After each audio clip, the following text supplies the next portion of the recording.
pressure of liquid solution. Liquid solutions are formed when solvent is obviously liquid. Solvent is liquid. The solute can be a gas, liquid or solid. Okay. Consider a binary solution of two volatile liquids in a closed vessel. Binary solution, we know that binary solution is a solution in which two components are present. It can be solute and solvent. What is volatile liquids? Volatile liquids are the liquids which can be vaporized easily. Vaporization is high, quick, very quick. Okay. Denote the two components as A and B. Let us denote these binary solution components as A and B. The total vapor pressure is P total, and PA and PB, that is pressure A and pressure B, are the partial vapor pressures of the two components respectively. What is Raoult's law? Here in the vapor pressure of liquid solution, we use the equation formed by the Raoult's law. The French chemist Raoult gave the quantitative relationship between them. This relationship is known as Raoult's law. What does the Raoult's law state? For a solution of two volatile liquids, the partial vapor pressure of each component of the solution is directly proportional to its mole fraction present in the solution.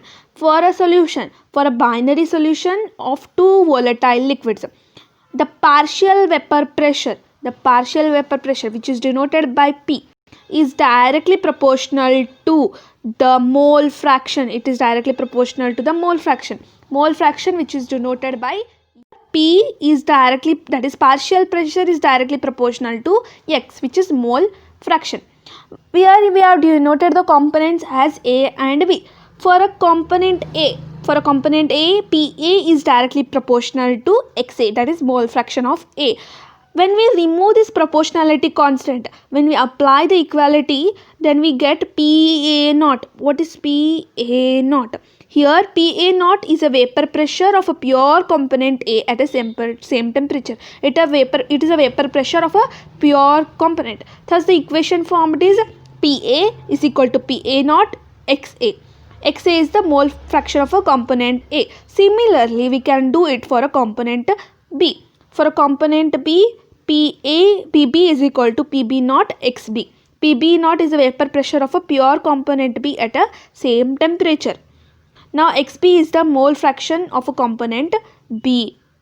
According to Dalton's law, we know that Dalton is one who studied the partial pressures. He states that the total pressure over the solution phase will be the sum of the partial pressure of the component of the solution. He told that the partial pressures, we know that these equations are the partial pressures. Partial pressure of component A and partial pressure of component B. It can be added. So let us add to find out the total partial pressure. P total is equal to PA plus PP. P total is equal to PA plus PB. PA, what is PA? PA is PA naught XA, and what is PB? PB naught XB. Okay, when you take common, you get this equation: PA naught 1 minus XB plus PB naught XB. What is we know that the sum of the mole fraction, that is XA plus XB, is equal to 1. When you take here side, XA is equal to 1 minus XB. When you put the value of XA in this equation, you get P total is equal to PA naught plus XB, PB naught into PB naught minus PA naught. This is the equation of the total partial pressure. The total vapor pressure over the solution can be related to the mole fraction. We know that this partial pressure is mainly related to the mole fraction. Total vapor pressure over the solution varies linearly with the mole fraction of the component. It varies. Compare the equation of Raoult's law with the Henry's law. What is the special case formed between Raoult's law and Henry's law? Raoult's law is a special case of Henry's law. The vapor pressure of a volatile component in a liquid solution is given by a Raoult's law. That is PA is equal to PA naught XA. We know that partial pressure is directly proportional to the mole fraction, but when you remove the proportionality constant, we get PA naught, which is a pure component of A. When you compare the solubility of a gas in a liquid given by Henry's law, we get P is equal to KHX. Here the partial pressure is directly proportional to mole fraction, but proportionality constant is Henry's constant. When you compare the equation for Raoult's law and Henry's law, it can be seen that the pressure of the volatile component or a gas is directly proportional to its mole fraction.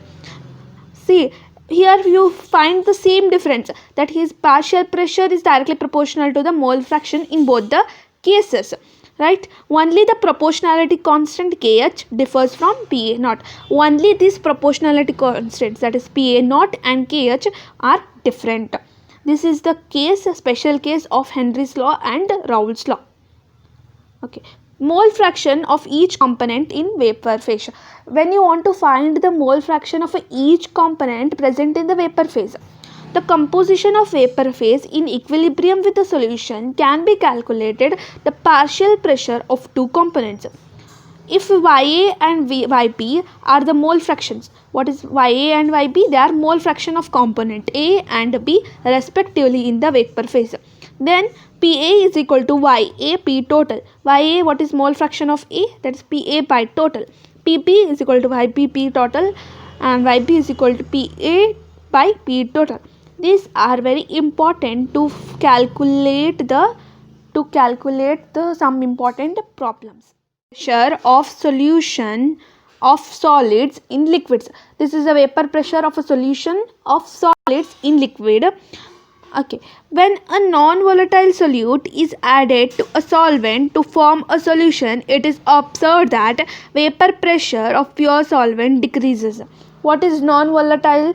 Non-volatile is a substance which does not get vaporized. Volatile is a substance which gets vaporized. When you add a volatile solute to a solvent, the solution vapor pressure of a pure solvent increases. But when you add a non-volatile solute to a solvent, we notice that the vapor pressure of a pure solvent decreases. This lowering of vapor pressure can be explained. Why this happens? Why the lowering of vapor pressure decreases when you add a non-volatile solute to a solvent? We will understand.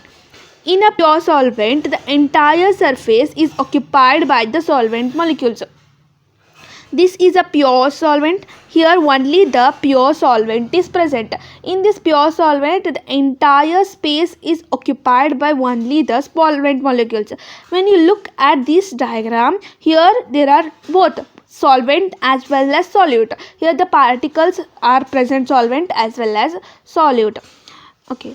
In this solution, the surface has both solute and solvent molecules. The solute molecules are non-volatile. We know that when a non-volatile solute is non-volatile, means which do not get vaporized easily. Only the solvent molecules can evaporate, but solvent molecules are volatile. They can evaporate easily from the solution surface. As the fraction of surface is covered by solvent molecules is lesser in the solution, the number of solvent molecules escaping from the surface of the solution will be less. Okay, as we know that the surface is mainly covered by the solvent molecules, is lesser in number of solvent molecules escaping from the solution will be less. Solvent molecules can evaporate easily, but solute molecules cannot be evaporate from the surface. So there will be decrease in the vapor pressure of the solvent. Okay, vapor pressure will be decreasing in the solution. Decrease in the vapor pressure of the solvent on account of the presence of a solute in the solvent.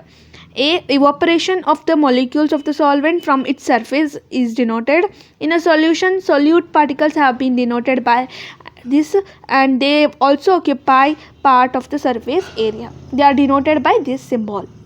Okay. The decrease in the vapor pressure of the solvent depends on the quantity of non-volatile solute present in the solution.